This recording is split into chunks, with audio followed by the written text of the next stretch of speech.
Hello बच्चों, स्वागत है आप सभी का आपके इस ब्यूटीफुल से चैनल एसएस नागौरी पर। जैसा कि आप सभी को पता है, लास्ट क्लास तक हमने रे ऑप्टिक्स के अंदर में नंबर ऑफ इमेजेस फाइंड करने के लिए circular method, criss cross method, ये सारी बातें अपन ने कर ली थी। अब उससे अपन थोड़ा आगे बढ़ना चाहते हैं। अपन नेक्स्ट टॉपिक पढ़ेंगे बच्चों, डेविएशन। क्लियर? यानी डेविएशन एंगल क्या होता है, विचलन कोण क्या होता है, इसके बारे में हम पढ़ेंगे ना। तो मेरी बात समझना बच्चों। अब डेविएशन एंगल का क्या मतलब है, अपन क्या सीखते आ रहे हैं कि सर कोई भी प्लेन मिरर है, उससे लाइट रे टकराती है, टकराकर जिंगालाला करती है और वापस उसी मीडियम में लौट जाती है। तो डेविएशन एंगल को अगर मुझे बताना हो तो मैं किस तरीके से बता सकता हूं, वही जरा हम जानना चाहते हैं। तो मेरी बात समझना बच्चों। अब डेविएशन एंगल हम कह सकते हैं कि जैसे लाइट किसी भी प्लेन मिरर पर इंसिडेंट हुई और टकरा करके वापस उसी मीडियम में लौट गई, तो यहां पर एक इंसिडेंट रे हो गई और एक रिफ्लेक्टेड रे हो गई। यानी फाइनल रे कौन सी है? रिफ्लेक्टेड रे है। तो रिफ्लेक्टेड रे का जो इनिशियल इंसिडेंट रे है, उसकी इनिशियल डायरेक्शन से बनाया गया एंगल ही कहलाता है डेविएशन एंगल। मैं लिख देता हूं बच्चों, angle made by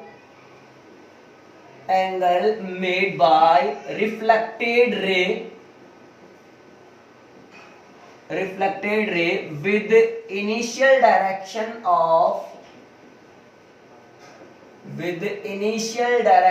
of incident ray is known as deviation angle। अब मेरी बात सुनो, इसमें भी अपन दो पार्ट में बात करेंगे बच्चों। अब क्या होगा, अपन पढ़ तो प्लेन मिरर ही रहे हैं, लेकिन अगर अपन ये कहें बच्चों कि जो रिफ्लेक्शन है वो केवल एक ही बार हुआ, यानी लाइट आई, केवल एक ही बार टकराई और टकरा करके सेम मीडियम में लौट गई, तो इस केस में क्या होगा?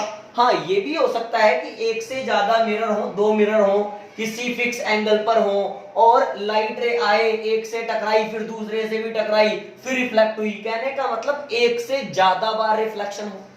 तो पहला केस तो अपन यही पढ़ रहे हैं कि प्लेन मिरर से ही डेविएशन एंगल देखना है, और इसमें भी स्पेशल बात क्या है? ओनली वन टाइम रिफ्लेक्शन, यानी केवल एक बार ही रिफ्लेक्शन हुआ है। हाँ सर, इससे ज्यादा बार में क्या करोगे, देखेंगे आगे पढ़ेंगे वो। देखिए बच्चों, अपन ने कहा कि ये कोई प्लेन मिरर है, सही है। अपन कह रहे हैं यहां पर लाइट रे आई, टकराई, थोड़ी देर झिंगालाला हुआ और निकल गई छपा। ओके, इसको कहते हैं बच्चों इंसिडेंट रे। कब से बोलते आ रहे हैं, ठीक है, 50 बार बोल चुके हैं। ये होती है रिफ्लेक्टेड रे। वेरी गुड, बहुत बड़ी बात थी ये, है ना सर? ये नॉर्मल है, ये तो उससे भी बड़ी बात थी। ओह माय गॉड, आपने कहा रिफ्लेक्टेड रे का इंसिडेंट रे की इनिशियल, ये रही इनिशियल, बढ़ा देते हैं, इंसिडेंट रे की इनिशियल डायरेक्शन से बनाया गया एंगल ये रहा, ये कहलाता है डेल। क्या कहलाता है? डेल। बोले तो डेविएशन एंगल। अब हमें पता है इसको कहते हैं angle I by laws of reflection, ये भी एंगल आई। अच्छा, this angle is oblique angle, बोले तो थीटा, यानी ये भी थीटा। अब ध्यान से समझना बच्चों, हमें डेल फाइंड करना है, तो ध्यान से देखें तो डेल कितना होने वाला है सर? इस पूरी लाइन पर देखोगे तो ये एंगल 180 है। अरे हाँ या ना? तो अपन कह सकते हैं, देखो क्या, कि डेल प्लस आई, यानी इसमें आई कवर हुआ, ये वाला आई कवर हुआ और ये डेल कवर हुआ, इज इक्वल टू कितना होना चाहिए? 180 डिग्री। तो डेल की वैल्यू आ गई बच्चों 180 माइनस 2i, या फिर इसको और करके 180 माइनस 2r, बिकॉज आई और r आपस में इक्वल होते हैं। तुमने कहा कि सर यही फॉर्मूला, जो डेल का फॉर्मूला है, यही फॉर्मूला थीटा के टर्म में निकालो। ठीक है, इन टर्म ऑफ थीटा, उसके लिए देखो यहां पर ध्यान से देखना बच्चों, ये आई है, ये थीटा है और ये नॉर्मल है, तो यहां पर ये पूरा एंगल 90 डिग्री का दिख रहा है, तो क्या कह सकते हो, I plus theta is equal to 90 degree. Then I की वैल्यू आपके पास कितनी आ गई, जरा बोलना फटाफट। Sir I plus theta is equal to 90 degree है, तो I की वैल्यू कितनी आ रही है, 90 माइनस का थीटा। उठा करके यहां रख दो, इसको 1 कह दो, इसको 2 कह दो, इसको 3 कह दो। फ्रॉम इक्वेशन 1 एंड 3,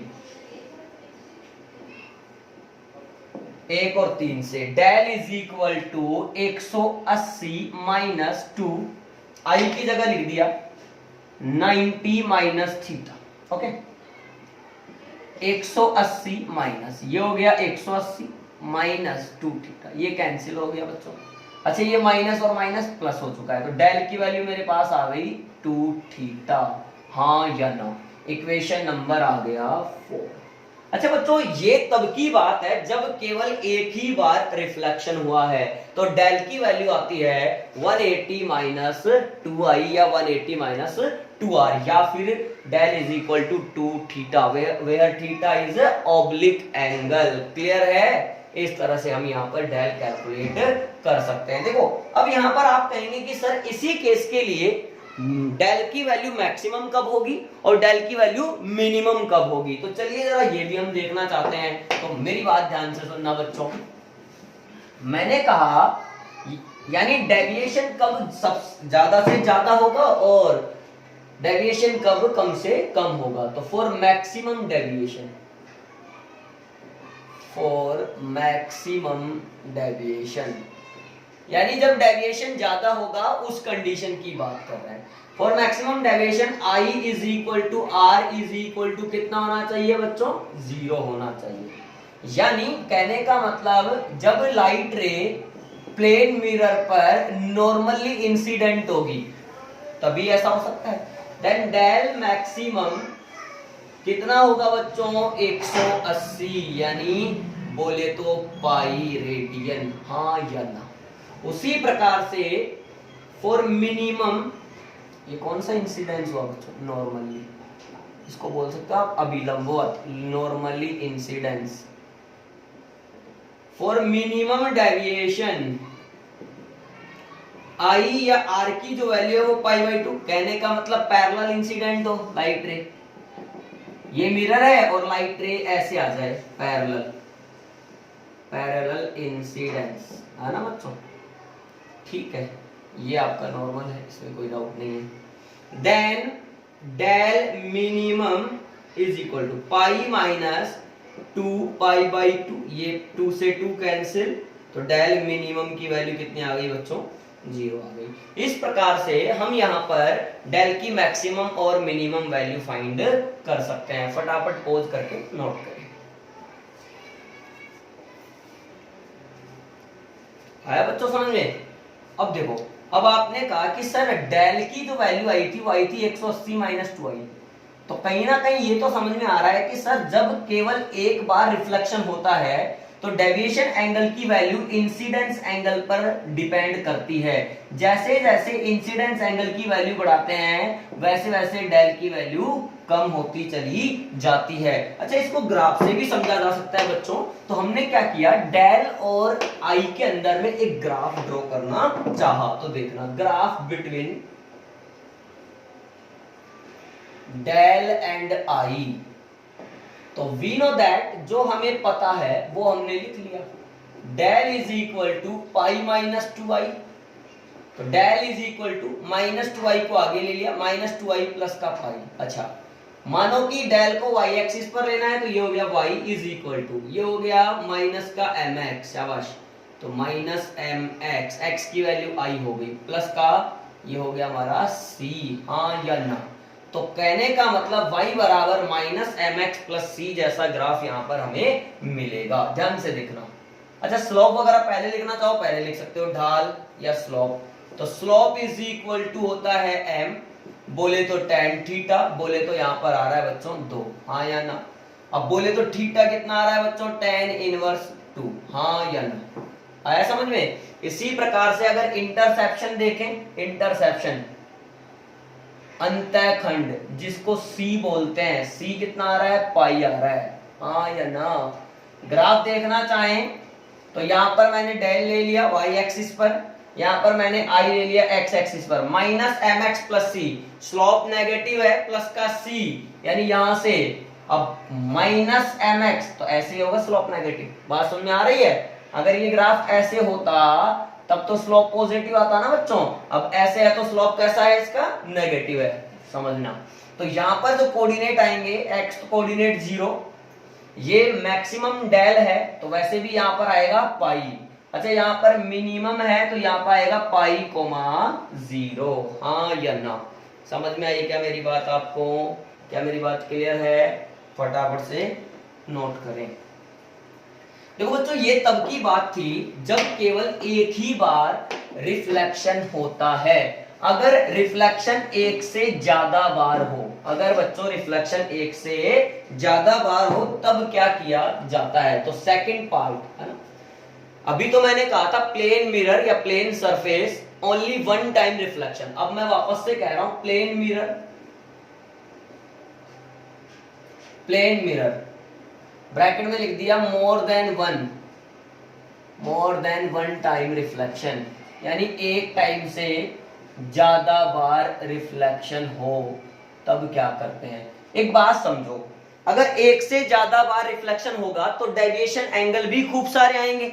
अब अगर डेविएशन एंगल की वैल्यू एक से ज्यादा होगी तो नेट जो डेविएशन एंगल होगा वो उन सभी डेविएशन एंगल्स का अपन कह सकते हैं कि एक स्केलर सम होगा।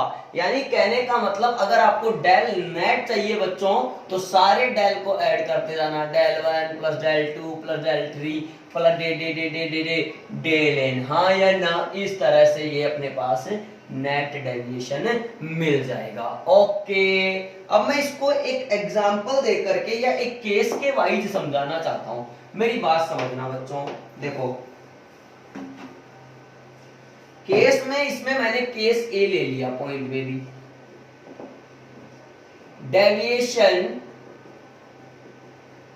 डेविएशन बाय टू सरफेसेस, दो सतहों द्वारा डेविएशन। तो फिर इसको कैसे सोल्व करते हैं समझना बच्चों। मान लीजिए एक सरफेस ये है जिसका नाम है M1 और एक सरफेस ये है जिसका नाम है M2। क्लियर? हमने कहा कि भैया यहां से लाइट रे को आने दो। ओके, आने दो। आई, टकराई, जिंगलाला हुआ और निकल भी गई। निकलना पड़ेगा, निकल गई। आप अच्छा बनाएंगे, अच्छा बनाएंगे। टकराई, टकरा करके फिर यहां से भी डेविएट होगी। और एक बात बताएं बच्चों, ये दोनों कहीं ना कहीं जा करके एक दूसरे को कट जरूर करेंगी, वहां पर ही बनेगा इमेज, या कह दो यहां से हम देख रहे हैं। हाँ या ना? अब देखना, ये जो है ये इंसिडेंट रे, कौन सी रे है इंसिडेंट? ये वाली तो इंसिडेंट रे है, और ये फाइनल इमर्जेंट रे। इन दोनों के बीच का एंगल ये डेल नेट। बात समझ में आ रही है? यहां पर निकालना पड़ेगा आपको डेल नेट। मेरी बात समझ लो। अब मैंने क्या करा, यहां पर नॉर्मल ड्रॉ कर लिए। ये सरफेस M1 है तो इसके लिए इसको I1 कह दिया। लॉज ऑफ रिफ्लेक्शन से ये भी I1 ही होगा। ये थीटा बोल रखा है, क्वेश्चन में ही बोला है कि दोनों मिरर एक दूसरे से थीटा एंगल पर है। ठीक है, इसी प्रकार से बच्चों ये एंगल कितना होगा? 90 माइनस I1 होगा। अगर मैं इसको I2 कह दूं तो ये भी I2 होगा, और ये फिर कितना होगा? 90 माइनस I2 होगा। क्या मेरी बात आप लोगों को क्लियर है क्या बच्चों? अब यहाँ पर मैं डेल 1 और डेल 2 लिखना बताता हूं, तो देखना ध्यान से। इंसिडेंट रे, ये रहा इंसिडेंट रे, और रिफ्लेक्टेड रे, ये रही रिफ्लेक्टेड रे, के बीच का एंगल ये रहा डेल 1। हाँ या ना? क्या मेरी बात समझ में आती है?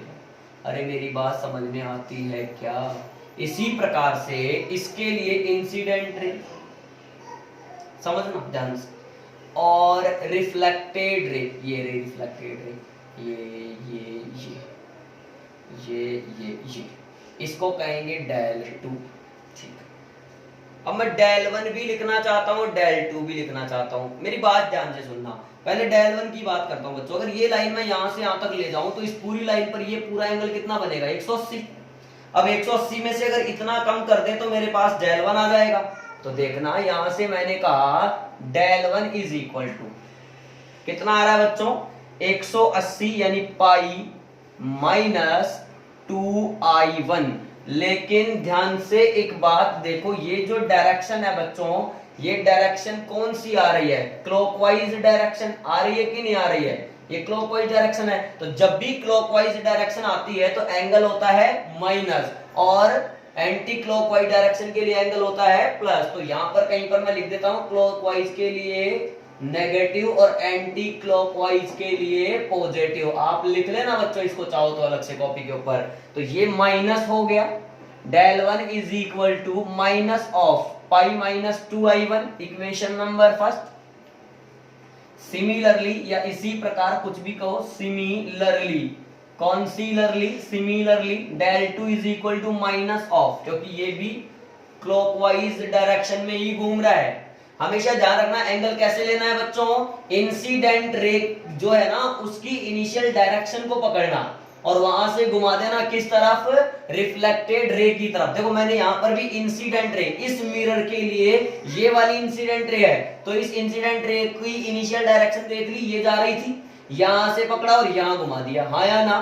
इसी प्रकार यहां पर इंसिडेंट रे ऐसे आ रही है, यहां से पकड़ा और यहां घुमा दिया, हाँ या ना। तो डेल टू भी कितना आएगा, देख लो ध्यान से वापस से पूरी लाइन पर, वही 180 बनता है, तो 180 में से ये 2i2 कम कर दो, pi minus 2i2, equation number second. Net deviation angle यानी टोटल जो डेविएशन एंगल फाइंड करना होगा बच्चों, वो कैसे आएगा, दोनों के सम से आएगा, del one plus del two, दोनों में ही माइनस कॉमन है, मैंने माइनस कॉमन लिया, और पाई 2 pi minus 2i1 plus i2 लिख सकते हैं। अच्छा ये आ गया मेरे पास 2 pi minus 2i1 plus i2, इसको कह दूंगा बच्चों मैं इक्वेशन नंबर अगला। अब ध्यान से देखें, क्या इसको थोड़ा आगे बढ़ाया जा सकता है, बिल्कुल सर। देखो अगर इसको मैं ट्राइंगल मानूं ओ ए और ये पॉइंट कुछ भी कह दिया बी, तो त्रिभुज ओ ए बी में यानी in triangle O A B देखना, तीनों एंगल का सम कितना होना चाहिए, 180, यानी हम थीटा के टर्म में लाना चाह रहे हैं आंसर। तो 90 minus i1 plus theta plus 90 minus i2 is equal to 180। अब 90 90 180, तो ये दोनों का इसे 180 को काट देंगे, थीटा इज इक्वल टू बनेगा i1 प्लस i2। तो कुल मिलाकर के i1 प्लस i2 की जो वैल्यू आ रही है कहीं ना कहीं वो कितना आ रही है, थीटा आ रही है। तो यहां पर बच्चों हम कह सकते हैं कि जो डेल नेट है वो आ रहा है हमारे पास में, देखना माइनस का 2 पाई और ये हो जाएगा minus minus plus,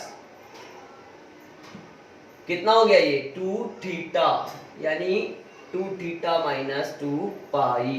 del net की वैल्यू ध्यान से देखो, यहां पर थीटा की वैल्यू हमने कैलकुलेट करी i1 प्लस i2, तो यहां पर मैंने लिख दिया थीटा, तो यह आ जाएगा minus 2 pi minus 2 theta. Clear है, इस तरह से हम यहां पर नेट डेविएशन एंगल फाइंड कर सकते हैं। पॉज करके नोट करें, आया समझ में।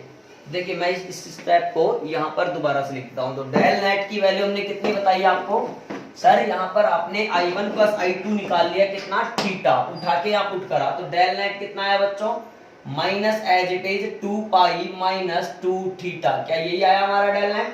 अच्छा यहाँ पर ये माइनस साइन जो है वो क्या बता रहा है, सर जो नेट डेविएशन एंगल है वो क्लॉकवाइज डायरेक्शन में है, और यहाँ पर थीटा क्या है बोलो, एंगल बिटवीन रिफ्लेक्टिंग सरफेसेज, यानी जो भी रिफ्लेक्टिंग सरफेसेज हमने यूज किए, जो मिरर हमने यूज किए हैं, उनके बीच का ये क्या है, एंगल है।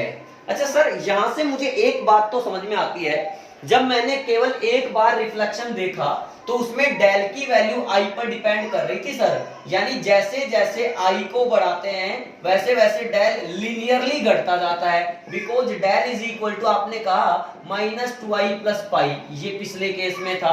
लेकिन अगर यहां पर देखोगे, यानी दो रिफ्लेक्टिंग सरफेसेस से जो नेट डेविएशन एंगल हमारे पास आ रहा है बच्चों, वो इंसिडेंट एंगल पर डिपेंड नहीं करता है, बल्कि किस पर डिपेंड करता है? रिफ्लेक्टिंग सरफेसेस के बीच वाले एंगल पर डिपेंड करता है। तो हम यहां पर ये बात लिख भी सकते हैं, हम यहां पर लिख सकते हैं, देखो क्या लिख सकते हैं बच्चों, कि नेट डेविएशन एंगल, पहला पॉइंट मैं लिख देता हूं आपको, नेट डेविएशन एंगल बाय या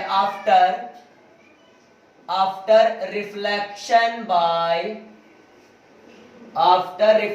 bye two plane mirror, net deviation angle after reflection by two plane mirror is independent of incidence angle, but it depends upon the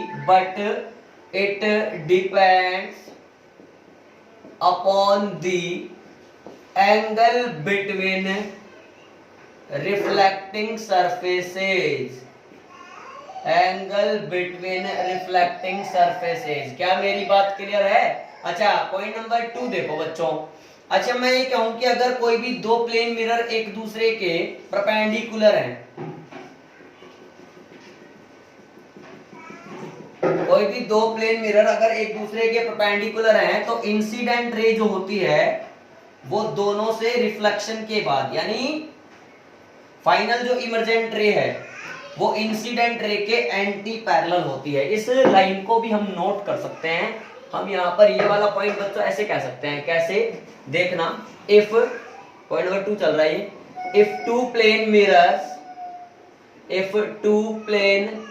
mirrors are perpendicular to each other, then incident ray is anti-parallel to the बोलो emergent ray, हाँ या ना? यानी कहने का मतलब ये हुआ, जब भी दो प्लेन मिरर एक दूसरे के परपेंडिकुलर होंगे, यानी थीटा 90 डिग्री होगा, तो इंसिडेंट रे जो होगी वो इमर्जेंट रे के एंटी पैरेलल प्रति समांतर ही होगी। फटाफट पोज करके नोट कर लें आप लोग। ठीक है बच्चों, नोट के पॉइंट समझ में आए? अब हम एक क्वेश्चन ले लेते हैं, ठीक है, डेविएशन एंगल पर क्या लिखा हुआ है? Light ray is incident parallel to one surface and emerges out parallel to the another surface, यानी दो सरफेसेस हैं, ठीक। then find angle between these two reflecting surfaces, यानी तो इन दोनों रिफ्लेक्टिंग सरफेसेस के बीच का एंगल यानी थीटा बताना है। and also find net deviation angle, पहले मैंने क्या करा, सरफेसेस ड्रॉ कर ली, इससे अच्छा कोई तरीका नहीं है, तो मैंने पहले सरफेसेस बना ली। अगर मुझे थीटा का पता चल जाए तो मुझे पता है 2 पाई माइनस 2 थीटा होता है हमारा आंसर, ठीक है। तो देखो कैसे निकालेंगे इसको, m1 कुछ भी, किसी को भी कुछ भी कह दो, ये m2 एक सरफेस के पैरेलल, इसके पैरेलल आ गई, इंसिडेंट होती है। आफ्टर रिफ्लेक्शन जो इमर्ज आउट फाइनल रे है, इमर्जेंट रे, वो दूसरी वाली के पैरेलल है। माना ये एंगल थीटा है तो करस्पॉन्डिंग एंगल ये भी थीटा होगा। समझ रहे हो क्या बात को? यहां पर मैंने कहा कि ये नॉर्मल है, ये भी नॉर्मल है, ये आई है, ये भी आई है, तो ये भी थीटा ही होगा। यहां पर भी ध्यान से देखो, ये आई बोलोगे, ये आई बोलोगे, ये थीटा है तो ये करस्पॉन्डिंग थीटा, तो ये भी theta. Oh my god, theta theta theta, triangle में theta plus theta is equal to 180, 3 theta बराबर 180, थीटा बराबर आ गया 60 डिग्री, यानी ये आ गया मेरे पास π/3, हाँ या ना?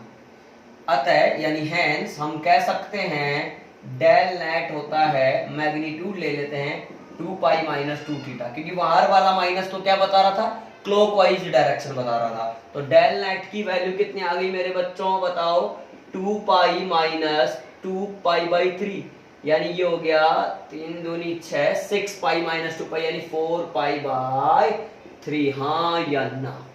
फटाफट पोज करके नोट कर।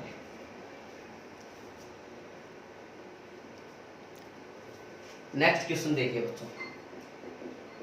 अब नेक्स्ट क्वेश्चन क्या लिखा हुआ है, find angle between two reflecting surfaces, यानी वही दो रिफ्लेक्टिंग सरफेसेज हैं, उनके बीच का एंगल फाइंड करना है। मान लीजिए वही एंगल मान लिया थीटा है, तो कुल मिलाकर थीटा निकालना है,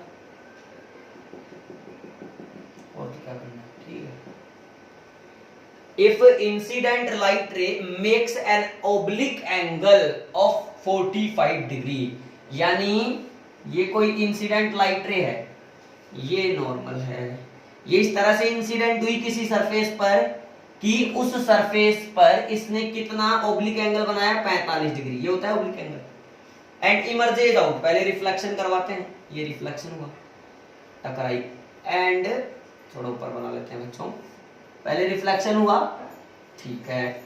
अब and emerges out parallel to that surface, यानी जो ये वाली सरफेस है M1 बोल लेते हैं इसको, M2, M1 के पैरेलल ही इमर्ज हो गई, यानी ऐसे चली गई टकरा करके, ठीक है। अब हमें क्या बताना है, ये वाला एंगल हमें बताना है। तो ध्यान से देखो, अगर ये थीटा है बच्चों तो ये भी थीटा है, और अगर ये थीटा है तो यहाँ नॉर्मल बनाऊंगा तो ये आई और ये वापस से क्या हो गया, थीटा हो गया।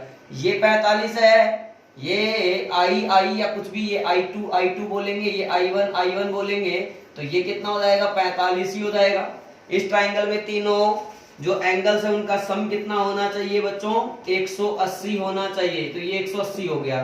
तो 2 theta is equal to 135 degree, theta बराबर 135 डिवाइडेड बाय 2 यानी 67.5 degree. This is answer. Pause करके नोट करें।